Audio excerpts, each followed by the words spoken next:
নমস্কার, আমি আশালতা। আজকে আমি আপনাদের করে দেখাবো সবাইয়ের পছন্দ চিংড়ি দিয়ে এঁচোড়ের তরকারি। তো তার জন্য একটা দারুণ মশলা বানিয়ে নিতে হবে। সেখানে জিরে, ধনে, গোলমরিচ, শুকনো লঙ্কা একটু শুকনো খোলায় ভেজে নিতে হবে। এইটা দিলে মশলাটা তাহলে এঁচোড়ের স্বাদটা অনেক বেড়ে যাবে। তো খুব বেশি রোস্ট করা যাবে না, যাতে পুড়ে না যায় সেদিকে খেয়াল রাখতে হবে। হালকা করে ভেজে নিয়ে এটা ঠান্ডা করে পাউডার করে নিতে হবে।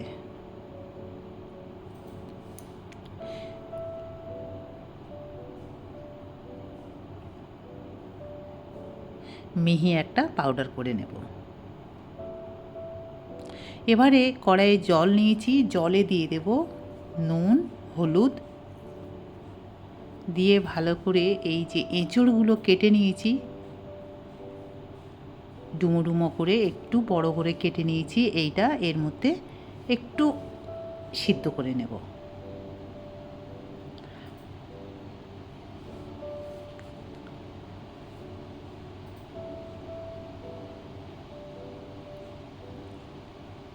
এটা ফুটে উঠেছে, এই সময় আমি দিয়ে দিচ্ছি আলুটাও হালকা এই এঁচোড়ের সাথে সিদ্ধ করে নেব।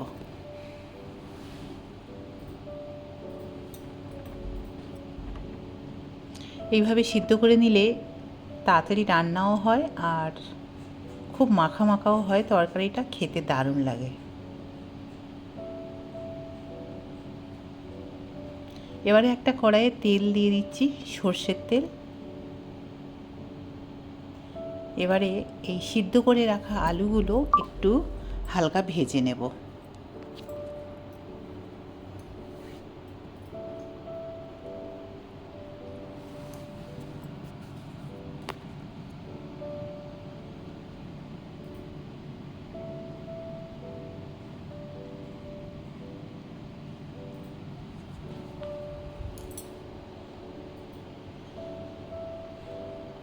আলুগুলো ভাজা হয়ে গেছে, আলুগুলো এবারে তুলে নেব।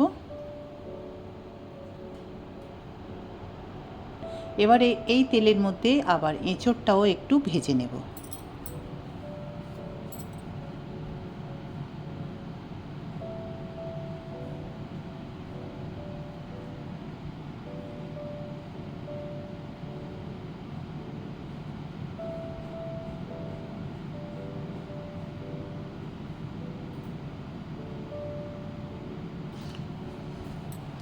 এই সময় এবারে এঁচোড়গুলো তুলে নেব।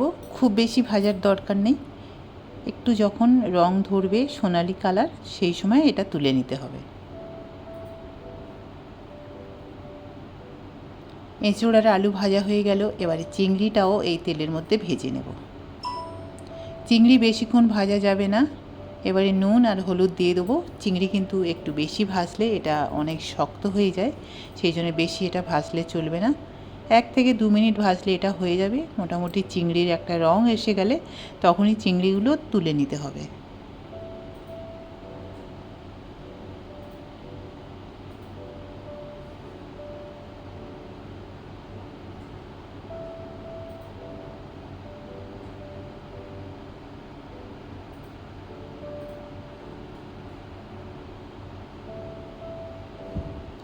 এবারে এই তেলের মধ্যে দিয়ে দিচ্ছি গোটা গরম মশলা, একটু জিরা আর শুকনো লঙ্কা। এটা 10 থেকে 15 সেকেন্ড যখন ভাজবো, সুন্দর একটা গন্ধ বেরোবে, সেই সময় দিয়ে দিতে হবে পেঁয়াজ কুচি।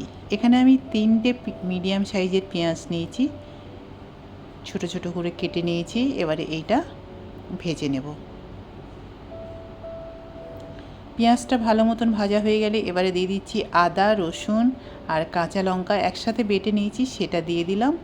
আর দিয়ে দিলাম ধনে, জিরা, শুকনো লঙ্কার পাউডার, কাশ্মীরি চিলি পাউডার আর দিয়ে দেবো হলুদ পাউডার। একসাথে এগুলো ভেজে নেব। গ্যাসটা এখন মিডিয়াম টু স্লোতে রেখেছি, আর কন্টিনিউ এটা নাড়তে হবে যাতে পুড়ে না যায়, সেদিকে ধ্যান রাখতে হবে। এখন আমি জল দিচ্ছি না, একটু ভাজার পরে তারপরে জল দেব।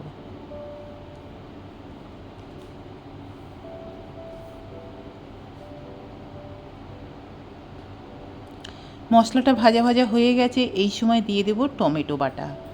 এখানে আমি 4টে টমেটো নিয়েছি, মিডিয়াম সাইজের টমেটো। এটা ভালো করে পেস্ট করে নিয়েছি। আপনারা পারলে এখানে টমেটোটা ছোট ছোট টুকরো করেও দিতে পারেন। তো পেস্ট করে নিলে কি হয়, এঁচুড়ের তরকারিটা খুব মাখা মাখা হয়। নুন দিয়ে দিচ্ছি, দিলে টমেটোটা খুব তাড়াতাড়ি তেল ছেড়ে দেবে আর রান্নাও খুব তাড়াতাড়ি হয়ে যাবে।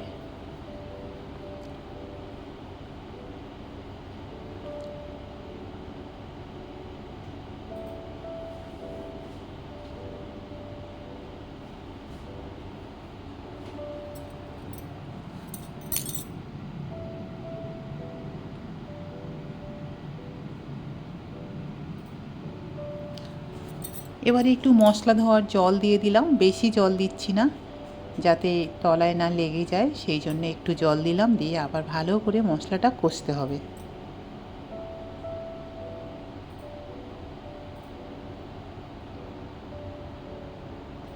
এবারে দেখতে পাচ্ছেন মশলাটা থেকে তেল ছেড়ে দিয়েছে। এই সময় দিয়ে দিতে হবে ভেজে রাখা আলু আর এঁচোড়টা।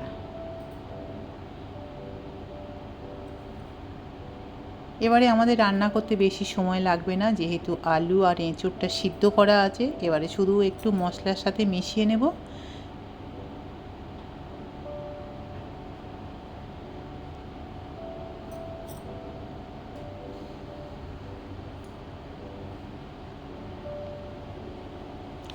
এবারে দিয়ে দিচ্ছি জল। আপনারা পারলে এখানে হালকা গরম জলও ব্যবহার করতে পারেন।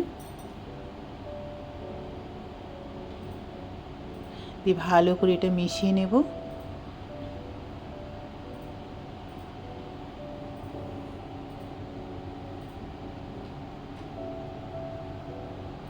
এটা ঢাকা দিয়ে রান্না করব যতক্ষণ না ফুটে উঠছে। আর ফুটে উঠলে দিয়ে দেবো চিংড়িগুলো।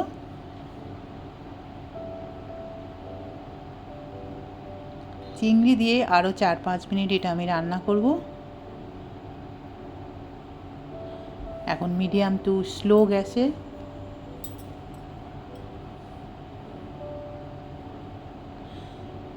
এটা হয়ে গেছে 4-5 মিনিট। এবার দিয়ে দিচ্ছি ভাজা মশলা, গরম মশলা দিয়ে আবার ভালো করে মিশিয়ে নেব। নিয়ে 2-3 মিনিট এটা আবার রান্না করব।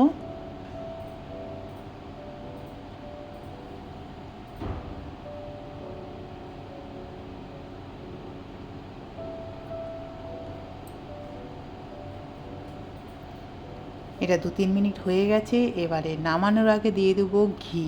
1 চামচ ঘি দিয়ে দিলাম। ঘিটা দিয়ে ভালো করে মিশিয়ে নেব। ব্যাস, রান্না একদম রেডি। এবার এটা আমরা পরিবেশন করব। ভাত, রুটি, লুচি, পরোটা, পোলাও যার সাথে পরিবেশন করবেন অসাধারণ খেতে। কেমন লেগেছে রেসিপিটা আপনাদের অবশ্যই আপনারা কমেন্ট করে জানাতে পারেন। আমার এই রেসিপিটা যদি আপনাদের ভালো লাগে তাহলে লাইক করবেন, শেয়ার করবেন, সাবস্ক্রাইব করবেন আর আমার বেল আইকনে ক্লিক করবেন। তাহলে নতুন নতুন ভিডিওর সাথে আপনারা আপডেট থাকতে পারবেন।